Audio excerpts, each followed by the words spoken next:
Hello everyone, this is Mr. Wolff, and we are continuing to read Blood on the River, Jamestown 1607 by Elisa Carbone, and we are on to chapter 25. What shall I say? But thus we lost him, that in all his proceedings made justice his first guide, and experience his second, ever hating baseness, sloth, pride, and indignity more than any dangers, that never allowed more for himself than his soldiers with him, that upon no danger would send them where he would not lead them himself, that would never see us want what either he had or could by any means get us, whose adventures were our lives, and whose loss our deaths. William Simmons, edition The Proceedings. The day the ships are to leave, I go to Captain Smith's cabin to help him gather his belongings. He is able to take a few painful steps with a cane now, but it is still hard for him to get around. Everyone says he is returning to England to get better medicine than we have here, but I know he would stay if they had not robbed him of his authority and his power to help our colony. Captain Smith holds 2 strings of beads in his hand. They are a new kind, blue with intricate designs made by layers in the glass. They are worth a fortune in trading because the Indians prize them so much. He looks at the beads sadly. I will have no need for these for now, he says. He holds them out for me to take. Use them to trade this winter, when the hunger sets in. I am stunned. I have never before touched these New World diamonds. As a servant, I did not feel I had the right to. Now I am no longer a servant. Slowly I take the beads from him. They feel cold and smooth in my hand. I tuck them into the buckskin carrying pouch hanging at my waist. Captain Smith looks at me hard. Samuel, it will not be easy here. Things will happen that will make you angry, but do not let your anger get the best of you. Channel it. Let it give you strength for what you can do to change things, to make things better. Do you understand? I nod. I have watched him do this over and over, this shifting of anger into calm action. I understand, I tell him.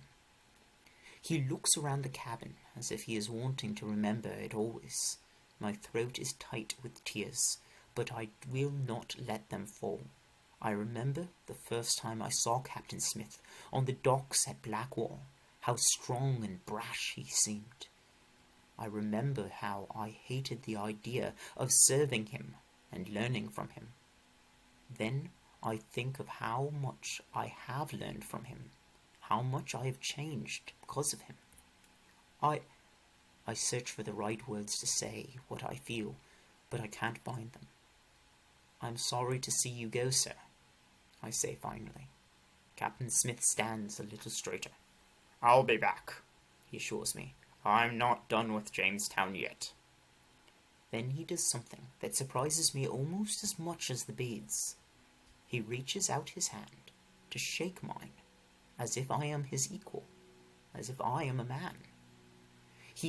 His hand is leathery and calloused from the hard work he has done here. So is mine, I suppose. We shake hands heartily. Have a good voyage, sir, I say. We begin the slow, painful walk to the ships, him with his cane and me carrying a sack of his belongings.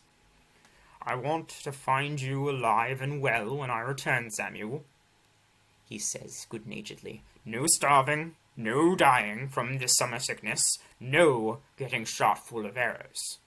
I grin. Yes, sir, I say. His orders suit me just fine. John Layden joins us and gives Captain Smith a strong shoulder to lean on as he struggles to walk.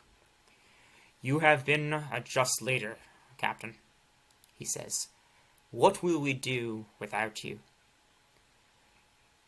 You experienced settlers know a thing or two about survival, Captain Smith says. Maybe these newcomers will learn from you. Others join us until we are a small knot of men walking slowly out the the fort gates and down the river.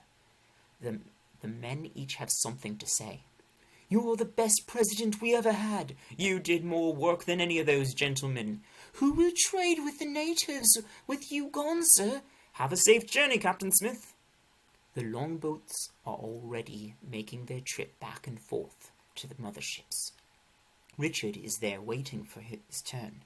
He was still asleep when I left the cabin this morning, so this is the first I have had a chance to talk to him. "Samuel," he calls to me as I approach, "are you sure you don't want to come? Think of all you're missing. The seasickness, the rats, the storms, week after week of nice dark tween deck." I take a deep breath, as if I am savouring my memory of the journey.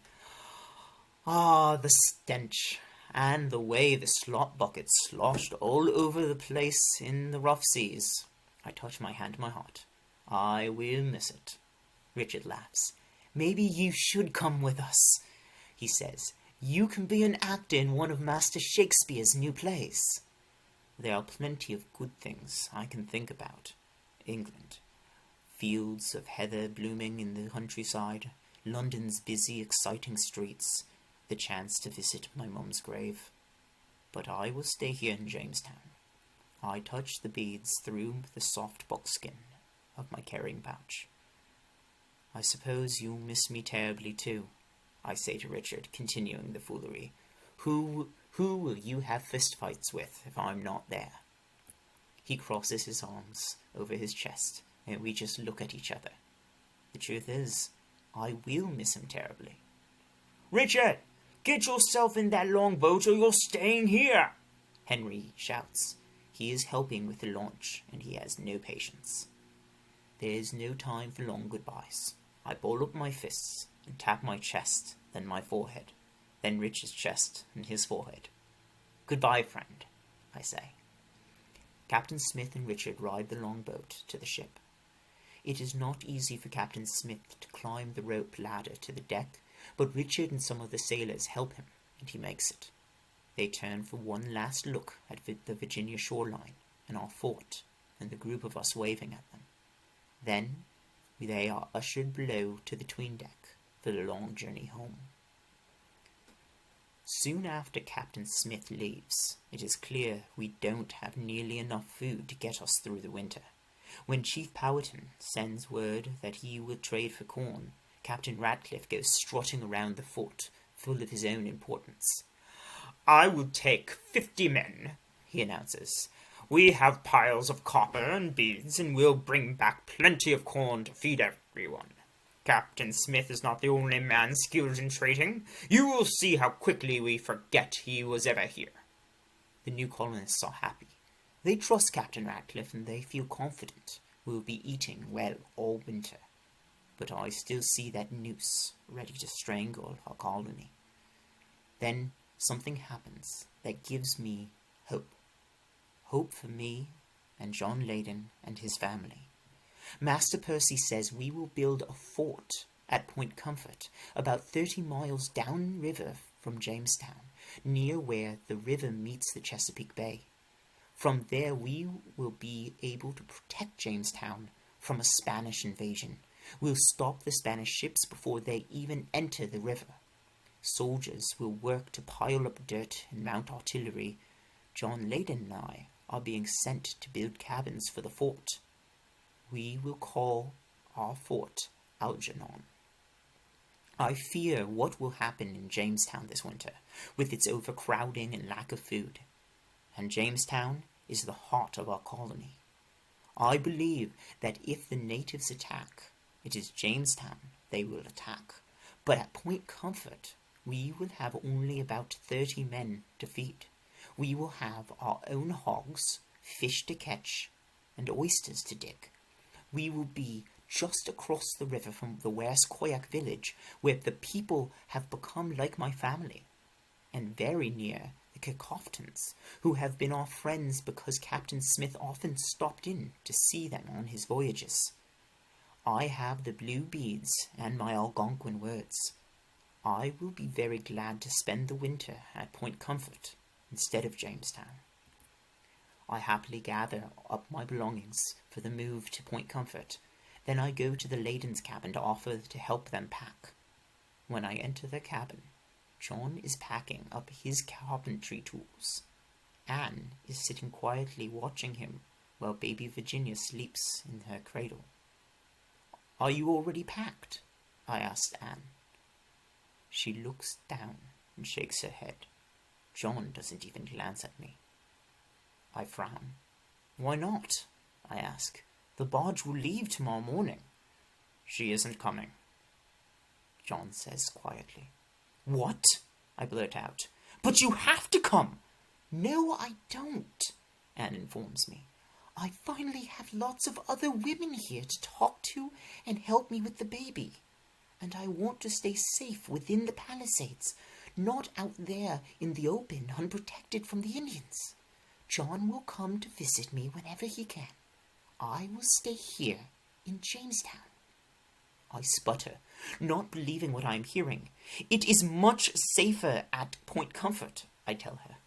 "Our neighbors are the Cocoftons, our friends, and the Weras-Koyaks. I know everyone in the village by name. I can trade if we run short on food." Anne shakes her head. "I have made up my mind," she says. "You won't be safe within the palisade," I insist. "The new settlers have made war with the Powhatans. John, tell her what it was like when we first got here, how we couldn't even step outside the palisade to hunt without being shot at, and men starved." John stops working for a moment. "I told her," he says. "She is stubborn and knows what she wants." "Then order her to leave Jamestown!" I nearly shouted. John looks up at me, one eyebrow raised. I realize that I have said a stupid thing. It is not in his nature to order his wife to do something against her will. "She wants to stay with the other women," he says. "I won't take that away from her." Anne crosses her arms over her chest and gives me a self-satisfied look. "Besides," she says, "our leaders are not at war with the Powhatans. Chief Powhatan just invited Captain Radcliffe to come to Werowocomoco to trade. They will have a feast and entertain with them with dances, just like you told me about. And they'll come back with lots of corn. We will have all we need to eat in Jamestown this winter. We won't even have to go out of the palisade." I want to grab her and shake her, shout into her face, "There is no safety in Jamestown." I am seething with anger. Why can't they see? Why won't they listen to me? I want to punch something. I ball up my fist, ready to slug the wall. Then an image flashes in my mind of Captain Smith ready to lose control of his anger.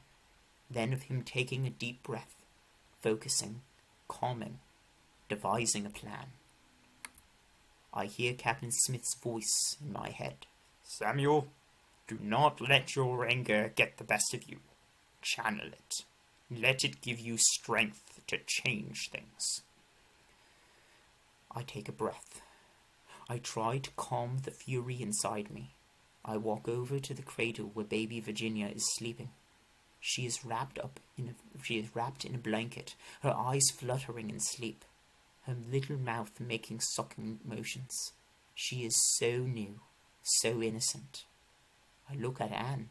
She is young and innocent too, only 15. And she is naive. She trusts Captain Radcliffe to keep her safe and fed. Suddenly, it is Reverend Hunt's voice I hear in my head. "You must learn to make decisions out of love, not out of fear." I take another deep breath. My anger is focused. I have made a decision. I have a plan. I believe Reverend Hunt would approve. I have made this plan out of love. I am about to steal a baby. And that is the end of chapter 24.